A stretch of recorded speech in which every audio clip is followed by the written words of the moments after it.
the suicide rate among police officers is extraordinary.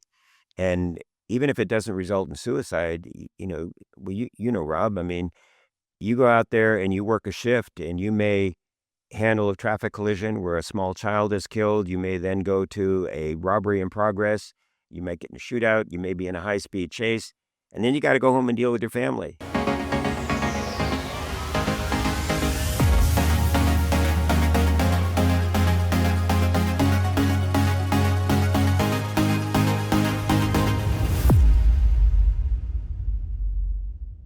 All right, welcome to the Good CARMA Podcast. My name is Rob Kramer.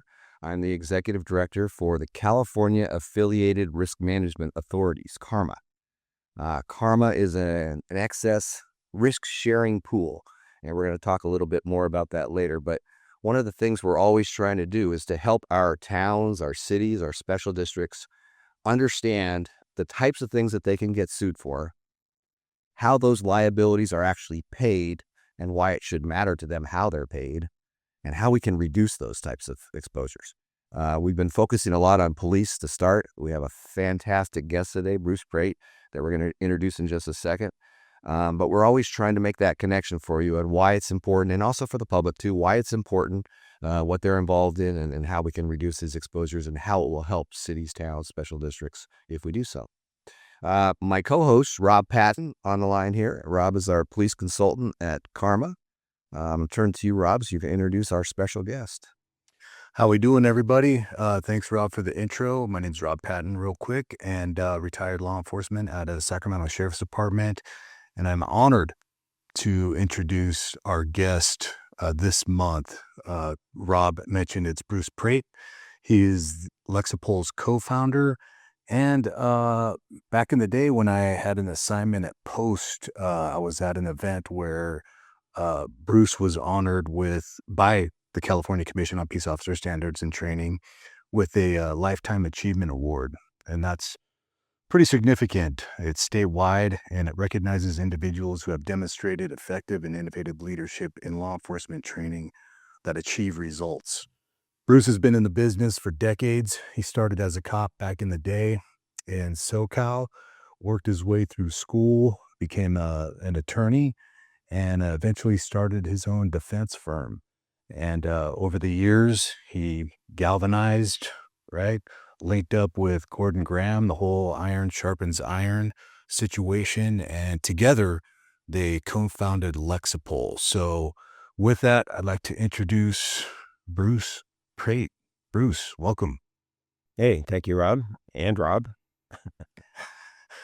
How you been? Good. This is kind of exciting to get involved with your podcast and address your audience, hopefully some interesting topics. So jump on in. Absolutely. Yeah. So we're going to get into some topics. We're super curious, and I know our audience is for sure. But first, I think it's important I just have a little bit more context as to who Bruce Praet is. So if you could just kind of give us a little overview on where you're from and how you ended up becoming the man you are today. Well, I started out probably before a lot of your listeners were born as a cop in Orange County. Did 10 years working patrol, detectives, K-9, all that fun stuff. Finished law school, went to work at LA Police Protective League, representing LAPD officers. Got tired of them after a short period, no offense to LA. And then did a brief stint with the city attorney's office. And for, almost 40 years now, have been defending agencies up and down the state of California and officers primarily in shootings, use of force, dog bites, pursuits, that kind of stuff, mostly in federal court. So, yeah, that's pretty much me. And then, like you say, I got together with Gordon, almost 25 years ago, and we started Lexipol, which has grown beyond our wildest dreams. But the good thing is it's having a really positive impact on public safety. So we're happy about that. So Bruce, talk about that a little bit more. What need were you seeing that was not out there when you formed Lexipol, and why did you get together with Gordon for that? Yeah, well, what I saw, Rob, was in defending these lawsuits. In fact, it was funny. I called the police chief. I was defending a shooting case. I said, "Hey, boss, I need your shooting policy. And there was this pregnant pause on the other end of the phone. He said, let me get back to you. And he got back to me. He was a new chief. And he said, I found a policy from 1977 and another one from 1982, neither of which addressed Graham versus Connor from the Supreme Court in 1989. I went, holy smoke, what the heck's out there? And I started looking at some of these agencies, especially small agencies, and found that what they were doing was either nothing, or they would borrow some other agency's policy manual, plug their name into it, and quite frankly, it was all terrible. Nobody was updating this stuff, or they would borrow the LAPD manual. Some lawyer would sell it to them, and they plug their name in, and they don't have 9 divisions or whatever else. So literally, I sat down for a year, and I didn't want anybody else's policy manuals. I sat down and I wrote a policy manual, cover to cover, updated, state-of-the-art, best practices, best legal standards, put it out there to a couple of my clients. I said, listen, I'll update this stuff for you. They loved it. Literally, we were sending them 300 pages via FedEx. They would send it back with Post-it notes and red lines and everything. We'd make the changes, and then along came Microsoft, track changes. Holy smoke, right? Yeah, we could do it all online. And then I realized when I had about 30, 40, 50 agencies in California, that it was time to get it out of the law firm. So I called my old friend, Gordon Graham, said, hey, Gordy, you want to get together? And with your contacts and your premise, let's see if we can put something out there. And Lexipol was born. And then it's grown to the point now where we have over 10,000 agencies across the country. We're in all 50 states. And it's pretty exciting. We're doing not only law enforcement, but fire, custody. We have over 500 employees working on policy, training, wellness, performance evaluation, everything. It's grown beyond our wildest dreams. Yeah, I mean, the thing is, you guys just keep staying on the cutting edge too, right? You keep innovating. You're doing stuff with data analytics, with LEFTA, and all these different things that the industry really needs. So almost every single agency that we work with is in Lexipol. Yeah, and we appreciate, CARMA's support too, because some of these agencies can't really afford these things, but they don't realize that they need to afford it because you see it, and we see the claims reduction. We see the morale of the agencies go up. We see the training go up. What we're really proud of is the fact that we've been able to put all these tools together under one system. So it's a one-stop shopping for them. And now they can access all these tools without having to go to all the different apps or whatever. It's pretty good. So Bruce is one of our go-to guys. You go next, Rob. Bruce is one of our go-to guys whenever we have a really high-profile case, right? For police in particular. I mean, that's what he does, police. I know he's trying to cut back, trying to retire. We keep pulling him in every time we have something. So I'm always interested, Bruce. What percentage of the cases you get do you think were preventable initially? Yeah. Not to steal from Gordon, predictable is preventable, but police work is not always predictable. Officers get in situations where, I always tell juries that they come into the courtroom with a distinct advantage over my officer because they got to read the last chapter of the book. They got to see the end of the movie before it started. They know how it's going to turn out. That officer out on the street at 2:00 in the morning has no idea if they're dealing with the insomniac or the serial rapist we've been looking for. So officers are placed in these situations. They have to make these split-second decisions. But the flip side of that coin is we also see situations where, and we have one agency, which you're familiar with, where, right now we have everybody short on staffing. So 20 years ago, there were 100 qualified applicants for every position. Now there's 100 positions for every qualified applicant. And unfortunately, a lot of agencies are having to lower their standards. It's not as attractive of a business. People aren't getting into law enforcement anymore because we don't get the public support. The media crucifies us. They're going to get sued in court. So we're not getting the cream of the crop anymore.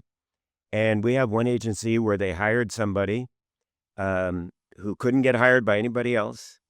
He had been arrested at age 19 for some offenses, and they hired him anyway.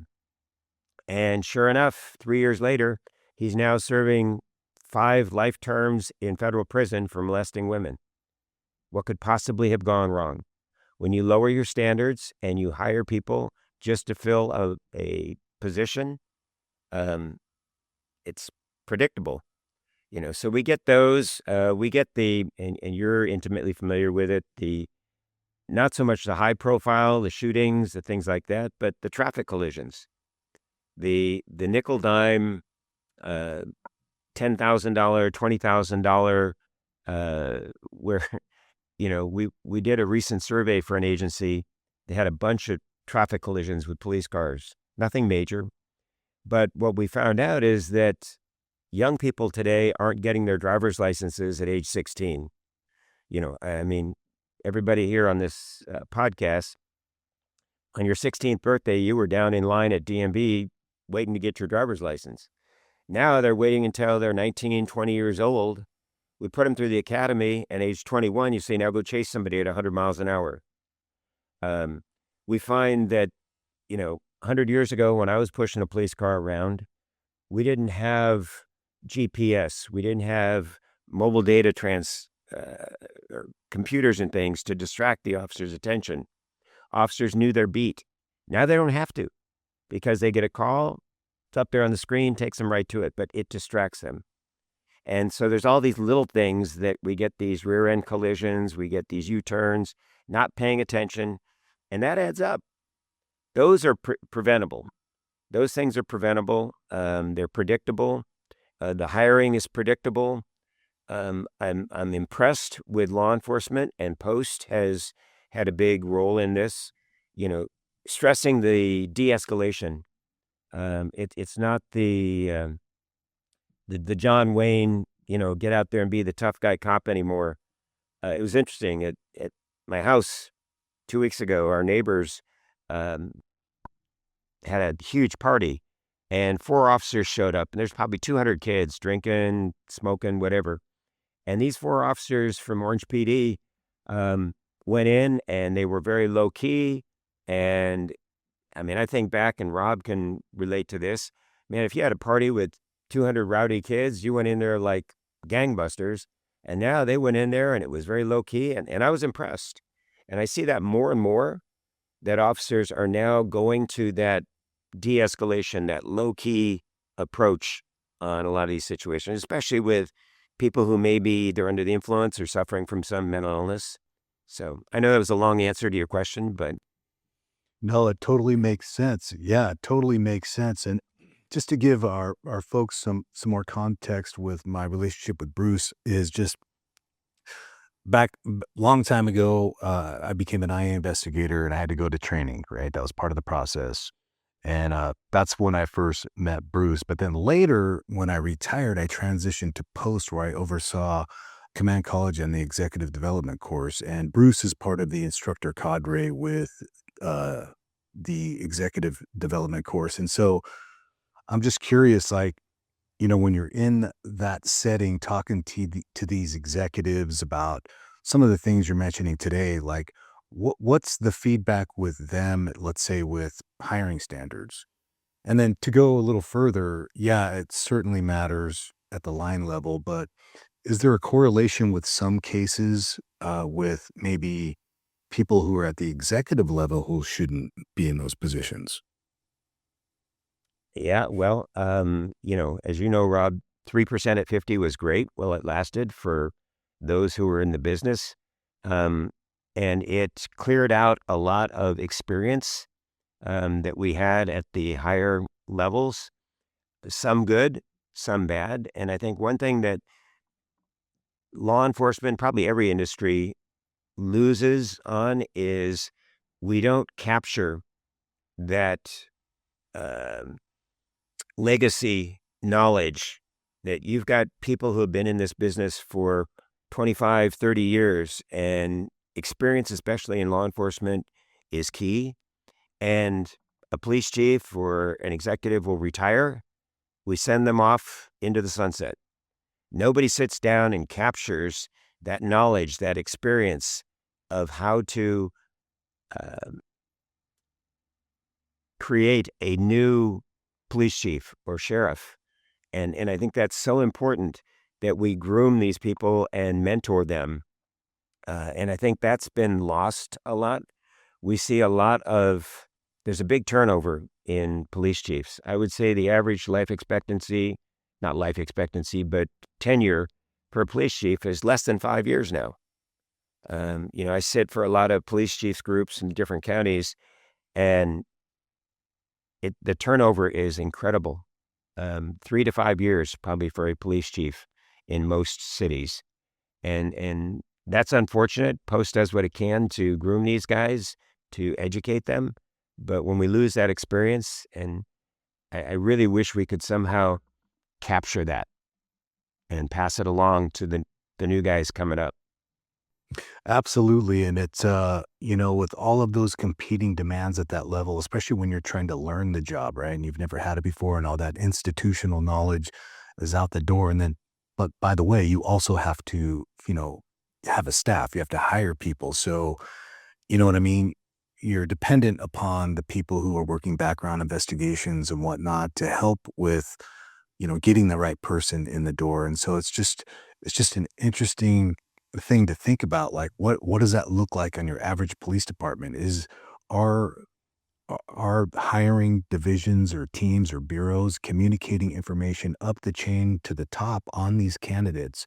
And how are those decisions made on the people they bring in? I just say that because I'm thinking about the case you referenced, and I'm just wondering what that payout's going to be. Oh, well, I can tell you so far, it's over $9 million for just a few of the victims. And that's an incredible hit that so they got a warm body for a couple of years, but now it costs this agency, it's going to be over $10 million. And why? But the one good thing not one good thing, but a good thing that I see, though, is that fortunately, most agencies now are hiring and promoting based on merit, which is something that I think we lost for a long time. There was too much politics involved in selecting a person based not on qualifications and merit and experience, but based on other political considerations. And I think fortunately, or hopefully, we're getting away from that, so that we're getting the people who are best qualified. You see in some jurisdictions, though, where the politicians get involved and they select a police chief based on their political whims rather than merit.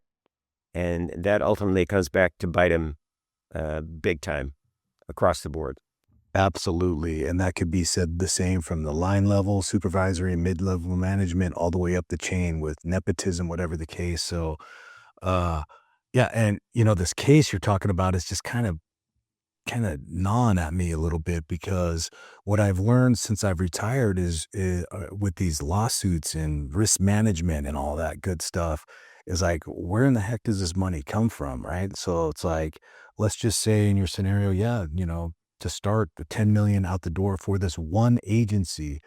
Can you talk to us about, like, just an overview with a risk pool, the structure of a risk pool, and when an agency is hit with a lawsuit, what happens after that, where the money comes from, and how does it affect the agencies within that pool? Yeah, well, I guess if you want to go back and start tracing, ultimately it comes from the taxpayer. Each agency, depending on their size, as you guys know from CARMA, has an SIR, self-insured retention level, depending on the size of the agency, their risk assessment. It may be $50,000, it may be $500,000. It's not really insurance, but by analogy, that would be your deductible. So the first, say, $50,000 for a small city, that's out of their coffers, their general fund or wherever they keep it. Beyond that is a risk pool, much like many of your pools. that may take that agency from, let's say, $50,000 to $1 million of exposure. And then beyond that, there will be an excess insurance like Allied or one of the big reinsurance companies. But one of the biggest frustrations I have in trying these cases in federal court, and the good news, knock on wood, is that we don't lose many of these cases, but when their damages are awarded, juries don't think about the fact where that money is coming from. And me, the lawyer, I can't tell the jury, this is your tax dollars. And if we made a mistake, if the officers were wrong, then by all means, let the jury decide and compensate the individual with a reasonable amount of damages.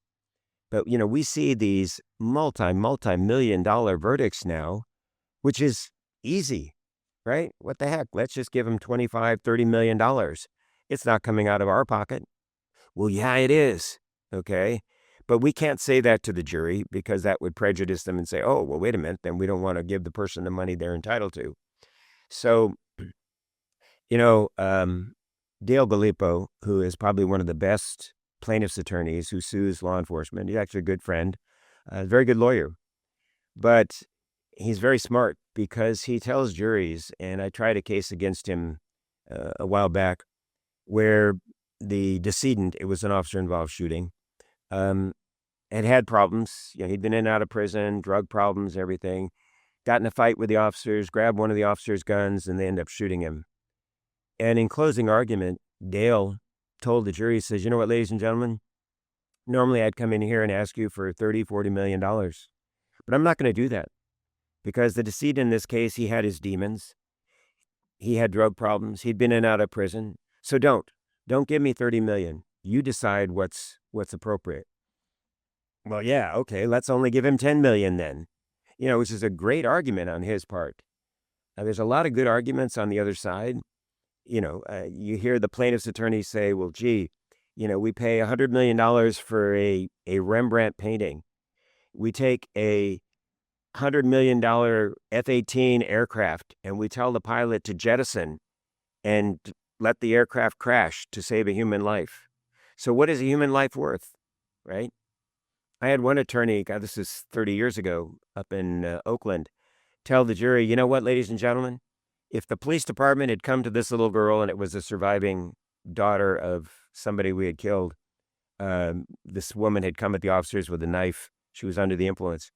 And the attorney said, you know what, ladies and gentlemen, if the police department had come to this little girl the day before and said, you know what, sweetheart, here's a check for $1 million. We're going to kill your mom tomorrow.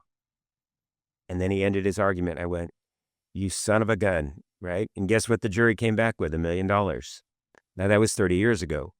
So juries, there's a lot of good arguments on the other side. Frankly, I don't usually argue damages.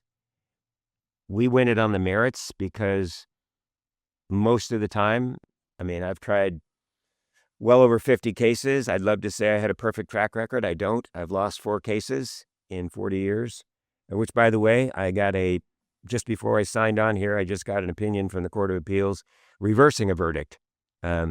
So a case that we had lost has been reversed now. So I've tried it twice. Now we may have to try it a third time.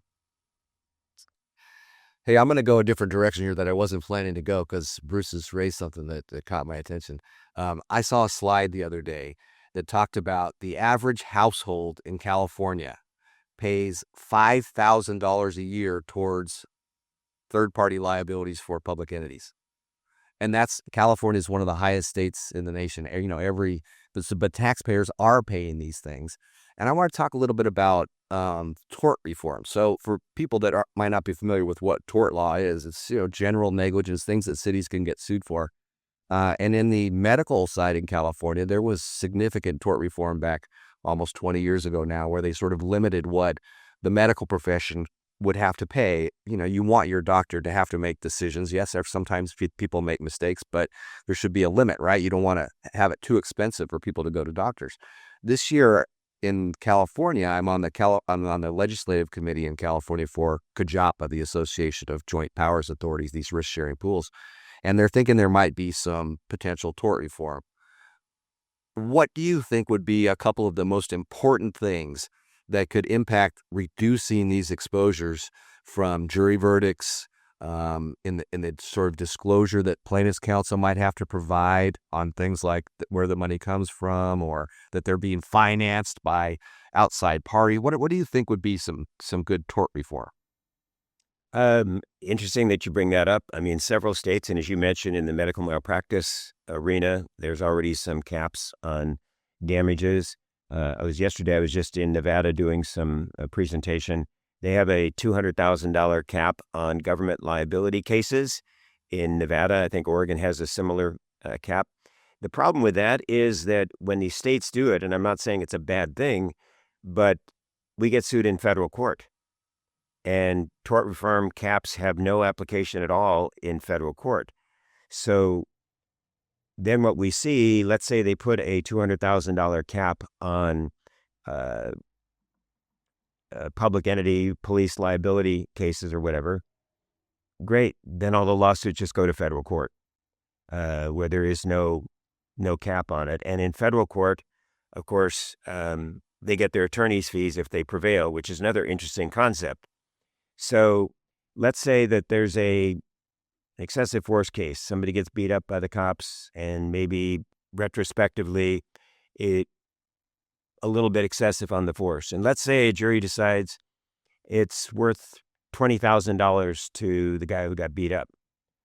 In federal court, the plaintiff gets $20,000, but the attorney gets their attorney's fees, which could be $1 million. But we don't get to tell the jury that. You know, Dale Galipo right now in federal court is getting $1,200 an hour. You put 1,000 hours into a case, there's $1.2 million that the attorney gets. His client gets $20,000. The attorney gets $1.2 million.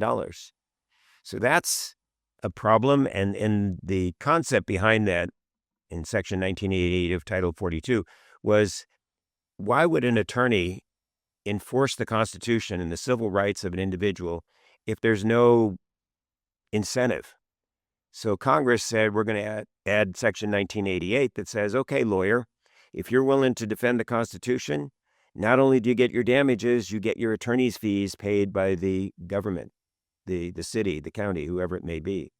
So that's another imbalance there in the system. We're not compensating the plaintiffs as much as we are the lawyers.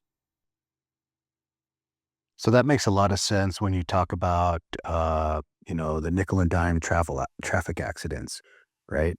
You have those little payouts that go on, or you have a lower level case where it goes to, litigation, and, based on what you're saying, the attorney's taking home more money than the actual plaintiff.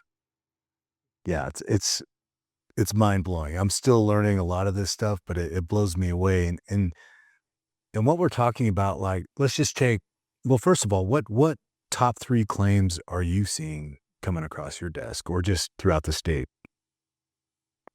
Well, I mean, as Rob had mentioned, I tend to handle the higher profile cases. So I tend to see the officer involved shootings, the pursuits, the serious dog bite cases, those kinds of cases. We see a lot of the lesser cases, the alleged false arrest, the minor use of force situation. Those kinds of cases, I don't want to say are a dime a dozen, but there's a lot of general practice attorneys who maybe hang around the courthouse for somebody who criminal charges get dismissed. Well, let's go sue the cops. Candidly, I'd rather deal with somebody like Dale Galipo or Mike Haddad or,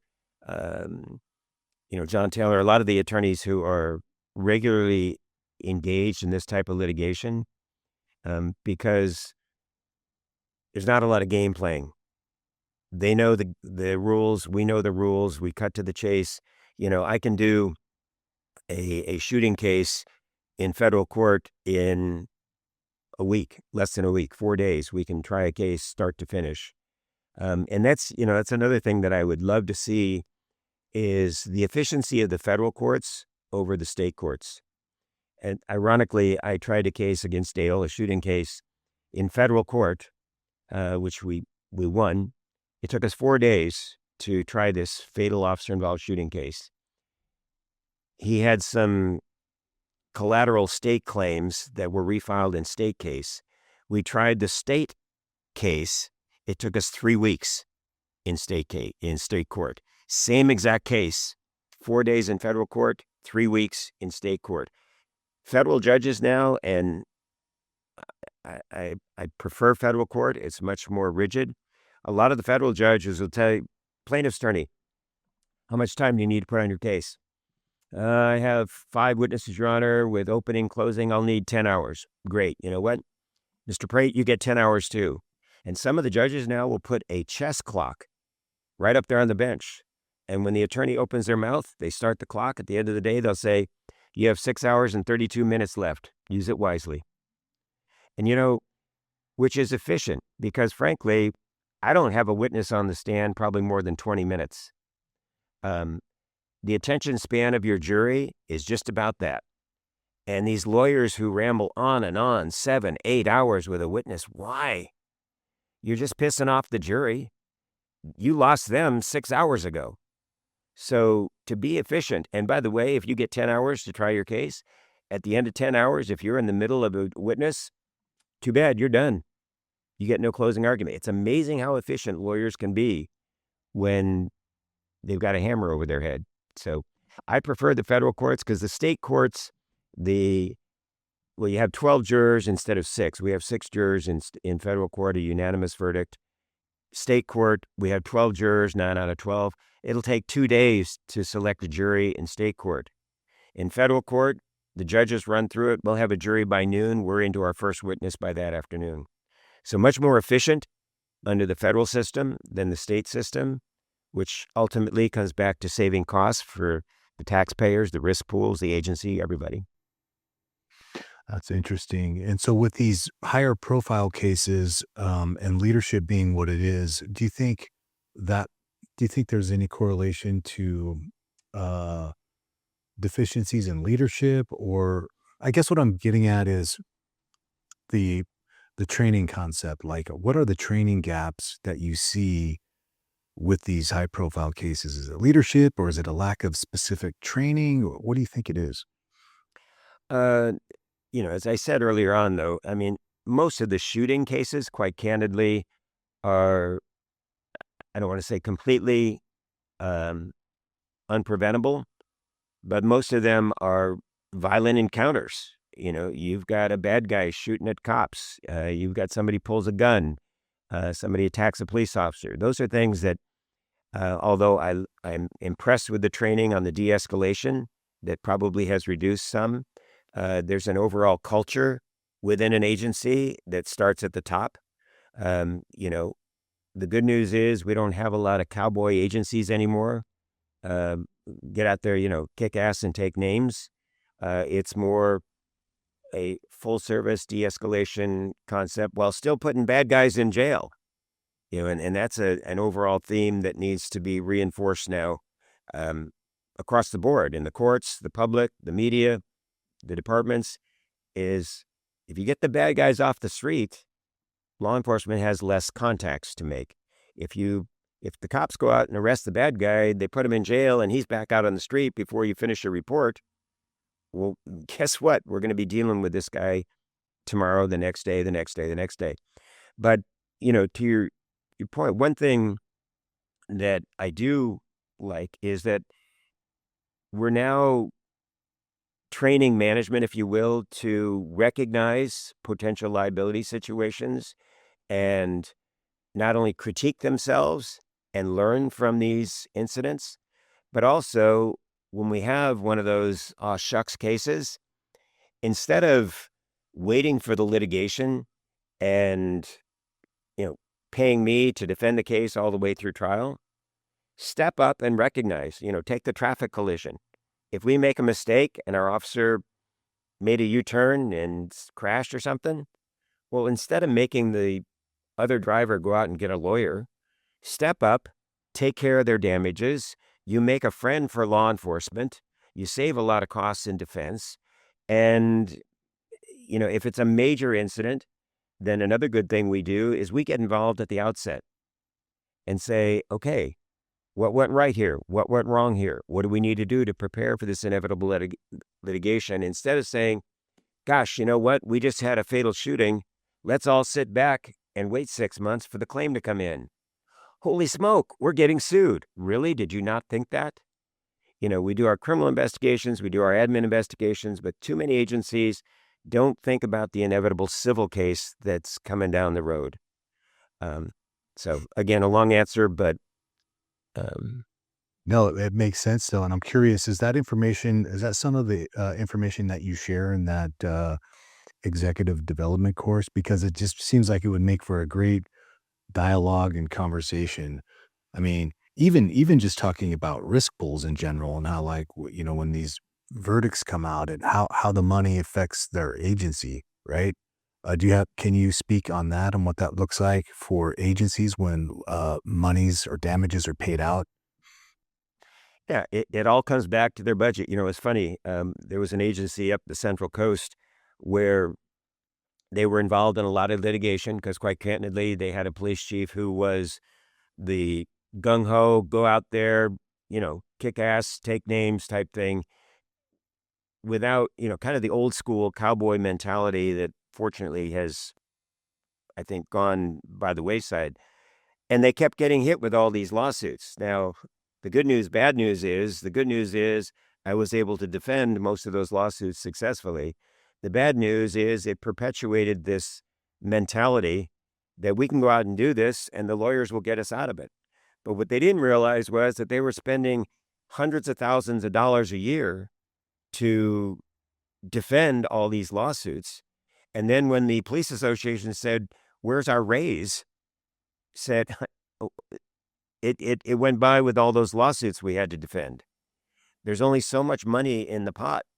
And whether it goes to defending litigation or whether it goes to compensating your officers or training or whatever, if you have a lot of claims, you're not going to get raises. You're not going to get, and ultimately that comes back to the level of service that we can provide. These agencies who can pay the higher salaries, get the higher quality officers because they have the modern training. They put their officers through these courses. They have the incentives and everything so that it's attractive to go there, which ultimately comes full circle because then they have lesser claims. Rob Kramer, you'll hopefully back me up on this, that when we bring Lexipol to the table with policy and then we back that up with training, policy is great.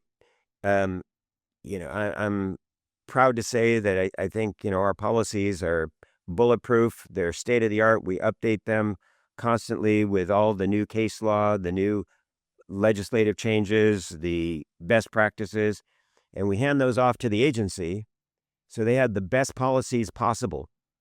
But if you don't train on those policies, which we provide those training systems to them, but frankly, and I'm sad to say, we have some agencies who have Lexipol policies who have never even implemented it, because they either don't have the staffing or whatever. Well, you can stick a policy in a drawer. It's not going to be any good. You have to follow the policy. You have to train on the policy. Your officers have to implement the policy. And then that whole system comes together and ultimately reduces claims. I'm just going to say, that's awesome because that's exactly our focus right now. Is that one is we're trying to help everybody understand where the money comes from and how it impacts them when we have to pay these liabilities. But then we're also trying to provide resources to help them reduce their liability exposures, right? So I was wondering what you thought of some of the things that we're doing at CARMA. I thought, Rob, maybe you can explain some of the recent sessions we've been doing on positional asphyxia, police liability pursuit, our ABLE program, wellness, all those things, so we can get Bruce's take on how those could impact overall, reducing losses. Yeah. So first, Bruce, when you commented on like where the money comes from and how it affects training and service in general, it's like my partner Brian Rogers and we travel around and we do presentations to command staff and police association committees, and the feedback is they were completely unaware of that whole aspect. So it's like from an educational standpoint, we as Karma as a team are trying to educate and bring more awareness to that so that they could be successful. And with that, we've rolled out some training, police pursuit immunity. We've had webinars on that, use of force, oversight for supervisors and also managers, right, with the oversight. Um, Various different things. We have our ABLE program, of course, and we're talking to a group to bring more training with regard to leadership and at the supervisory level, because as you know, those supervisors are the tip of the spear. They're right. They're kind of like they're taking that vision from the chief and it's going through him or her, and it has to bleed down to the troops who are actually doing the work to serve communities. So I'm just curious, like with the types of training we're putting out with supervision, use of force, pursuit immunity, driving in general, uh, positional asphyxia. We have one coming up with that. We've partnered with Lexipol, you and your team, this May to have a symposium to bring more awareness. So with what we're doing, like, is there anything else that we could be doing differently, or what's your take on our approach to this? Yeah, I mean, several of the programs you just mentioned, the ABLE program, which is a precursor to wellness or part of the whole wellness package, which is something that's new. Frankly, just in the last few years, thankfully, um, agencies and have recognized the need to address the overall wellness of their officers, their staff. Um, Cops, the suicide rate among police officers is extraordinary. And even if it doesn't result in suicide, well, Rob, I mean, you go out there and you work a shift and you may handle a traffic collision where a small child is killed. You may then go to a robbery in progress. You might get in a shootout. You may be in a high-speed chase. And then you got to go home and deal with your family. And then maybe you've got family issues with kids or your spouse or financial issues. And it was always, take the badge off and come to work the next day. But now through your ABLE program and at Lexipol, we have the Cortico Wellness app, which allows officers to, in an anonymous environment, track them, their wellness. And one of the things I see is that when an officer is involved in a traumatic incident, and let's take an officer-involved shooting, over the years, we've recognized that we need to send that officer to a licensed psychotherapist, make sure they're ready to go back out on the street. And we may give them a couple of sessions and then, all right, go back, do police work. What we don't do, though, unfortunately, is we don't then track that officer for the rest of their career. And what I have seen is that it may not be a month later, 6 months later, it may be a year, 2 years later, where that officer does something that is totally uncharacteristic. And wow, that's just unlike this guy. But nobody links it back to the incident, the shooting or whatever. And I'll give you an extremely tragic situation that I had. 1988, an officer was responding to another officer who was in a fight. The officer had been hit in the face with a shovel. Units are all rolling, red lights and siren. Christmas morning, 1988, one officer cleared an intersection, red lights and siren as the light was turning yellow. Second unit coming back, hit the intersection at 88 miles an hour, red lights and siren, hit a car and killed 2 girls home from college Christmas morning. Tragic, tragic situation. 25 years later to the day, that officer went out to the grave of one of the girls he had killed, stuck a gun in his mouth, and shot himself. 25 years later, the wellness of these officers is so incredible, so critical. And my hat's off to Karma and you guys for recognizing that and supporting the wellness through ABLE, through Cortico, through all these other programs that we have available. And Rob, you mentioned, the new supervisor. And you know this, the toughest thing as a new sergeant is to recognize you're not one of the boys anymore. You now have stripes on your arm that you now have to train those new kids. You have to now enforce that policy, which may be hard. The guy who was your beat partner last week now does something to violate policy. Well, guess what, Sergeant? That's your job now to go in and enforce that policy. Or if you see somebody going down the wrong path, pull them aside, buy them a cup of coffee and say, hey, Rob, you know what? On that last car stop, your tactics could have been improved. And I'm seeing that more and more now where sergeants are willing to take that time to talk to the younger officers, the field training officers, same thing, post and everybody we've got the performance program now at Lexipol where it allows them to track the FTO and track the progress of this officer so we can not only catch the things that need to be corrected, but another concept is catch them doing something right.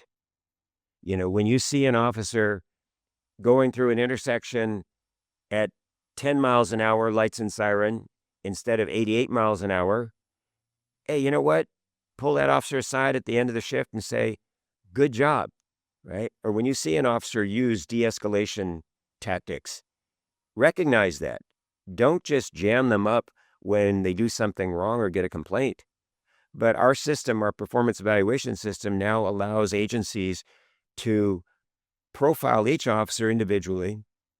Because if I've got an officer working night shift in a gang area, right, and I've got another officer working a bedroom community on day shift, that's apples and oranges.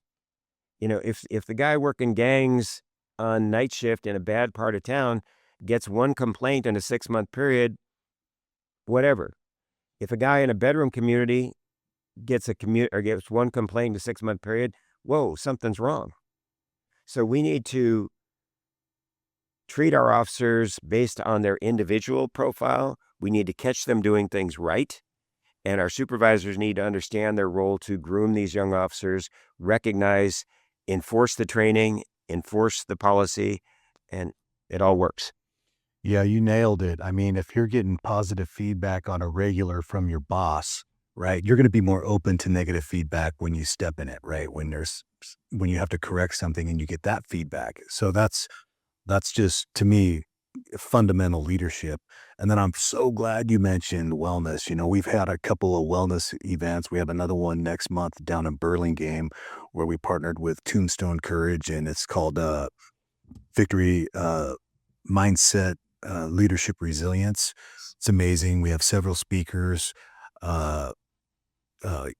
People who are interested can register through CPOA. So I'm so happy you mentioned it because honestly, I don't talk about it much, but that's why I left law enforcement. I was of age, right? We were 350. I was 53. But I was involved in so much and I had seen so much and never addressed it. And at the tail end of my career, a young man under my command was murdered. I was there. And after that, a couple of years had passed and I just knew that I had to get out. But with things being different now and, the wellness initiative has grown some legs and taken root to, help these younger officers, mid-career officers, and even the twilight ones address some of those issues where there's not a stigma, right? It's okay to have these conversations because I could tell you, Bruce, this, my partner, Brian Rogers, knows this, but when you see a lot of these mistakes happening, there is most certainly some sort of wellness component associated to it. And that's why my partner, Brian, and I are, we're kind of big on the wellness piece of it. We don't want to beat it to death, but we don't want to, want it to collect dust. We want to get that message out there so people can make those sound decisions in critical moments. Wow. Kind of got me on that one. No, and one other thing, you talked about leadership and chiefs and stuff. And, somebody a while back mentioned something, and I think it's a really good concept, is get to know your community before you have to. And these new police and chiefs and everything, they need to go out there and establish those liaisons, those relationships with community leaders, whether it's the church, whether it's social groups, whatever it may be, So when that major incident occurs and you've got those protesters coming into town, you've got all this negative attention on your agency, if you haven't established those relationships in advance, forget it. But if you have those relationships where you've got a website where people can go and ask questions of the department, when you have that open door policy, that phone line where, you know what, you can actually reach the police chief and have the community as a partner, then the whole system works much better. So you don't have this negativity, this media attention that cops are bad, defund the police and everything else. If you establish those relationships from the very beginning, and I tell police chiefs, as soon as you become a police chief, join Kiwanis, Rotary, Chamber of Commerce. You get involved in every social group you can. You get out there and you establish that relationship with the community so they understand your agency. You know, you have those civilian police academies, you know, where they can come in and get some exposure, go on a ride along, find out what cops really do. But if you have that closed door and you put up that barrier, that wall, then when the media comes to you and wants a comment, you go, oh, no comment, no comment. And you wonder why you're going to get crucified in the press. You need to establish those relationships, get to know those reporters, get to know the community, have their backing, let them understand what the agency does, what your cops are doing. I think that helps a lot as well.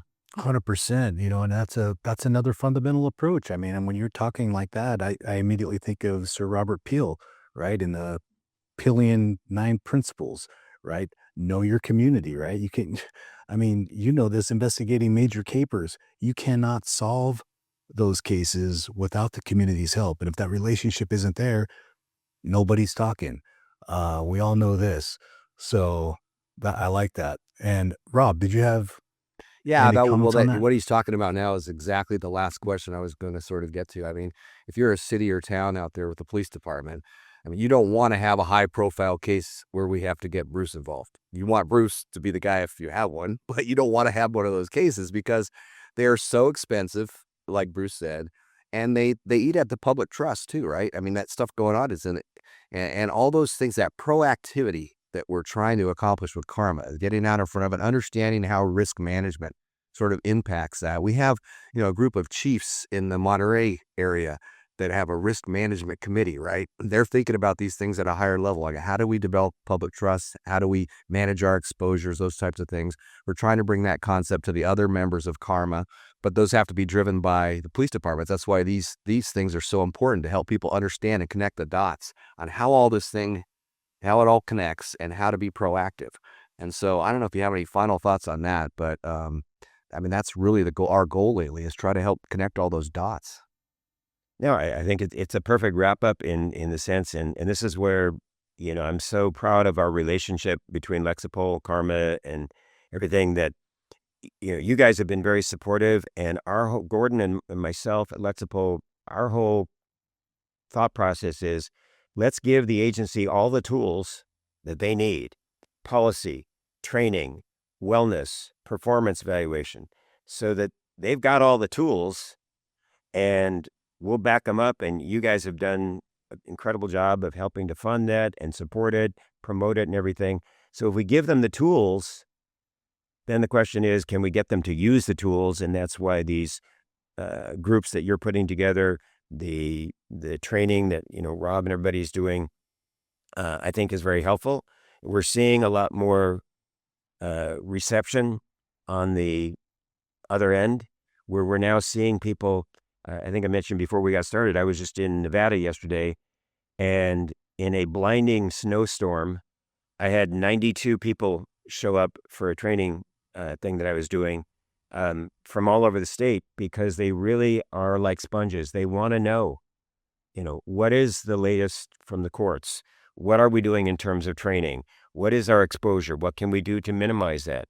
And so, you know, literally in a blinding snowstorm, if I can get 92 people to show up, that says something that's encouraging, that law enforcement is getting the message that there's tools out there, there's training, there's support. If we just utilize it, we ultimately improve the profession. And then, you know, to our point, the ultimate goal is the preservation of life, right? Yeah, Which that's so is- good to hear. I mean, I think we're starting to turn the corner, and everybody's starting to think that way. I know it's starting to happen with our Karma members. I learn something new every time I chat with you. I so much appreciate you coming on and giving us your insights. Rob, anything final? No, yeah, I really appreciate your time.